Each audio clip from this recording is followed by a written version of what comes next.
Hello, আবার একটা video নিয়ে না, নতুন না, এটা পুরনো একটা ভিডিও। মানে এই ভিডিওটা আমি অনেক আগেই করেছিলাম, কিন্তু আমি আপলোড দিয়েছিলাম না, শর্টস আপলোড দিয়েছিলাম শুধু। অনেকেই এই পুরো স্ক্র্যাপ বুকের সম্পর্কে অনেক কিছু জিজ্ঞাসা করছিলে আর ডিটেলসটাই দেখতে চাইছিলে। এই ভিডিওটাতে তাদের সব কিছুই ক্লিয়ার হয়ে যাবে আশা করি। তো এটা বার্থডে থিমের ওপর ছিল। কাজটা আমার পার্সোনালি মানে খুব পছন্দের একটা কাজ, যেহেতু একজন দিদি তার বোনকে বার্থডেতে গিফট করেছিল।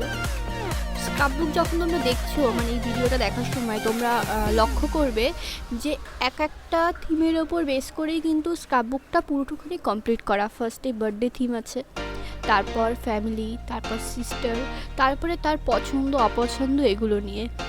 কারোর স্পেশাল ডেতে যদি কাস্টমাইজ কোনো গিফট দেওয়া হয়, অবভিয়াসলি তার তো পছন্দ হবেই হবে। এখানে তুমি সিক্রেট মেসেজ দিতে পারো, যা মুখে বলতে পারো না সেইটা দিতে পারো।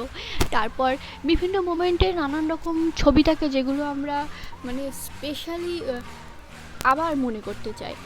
তো এই স্ক্র্যাপ বুক বা এই জাতীয় হ্যান্ডমেড যে জিনিসগুলো আছে, এগুলো তার জন্য একেবারে পারফেক্ট আমার অন্তত মনে হয়।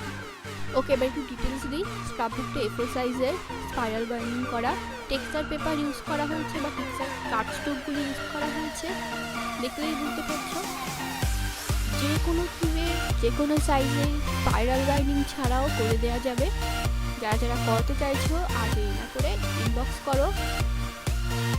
আর অবশ্যই কাজটা ভালো লাগলে লাইক কমেন্ট করে জানাবে যে কাজটা ভালো লেগেছে, তাহলে আমি আরও কাজ করার উৎসাহ পাবো, এই আর কি। Thank you for watching.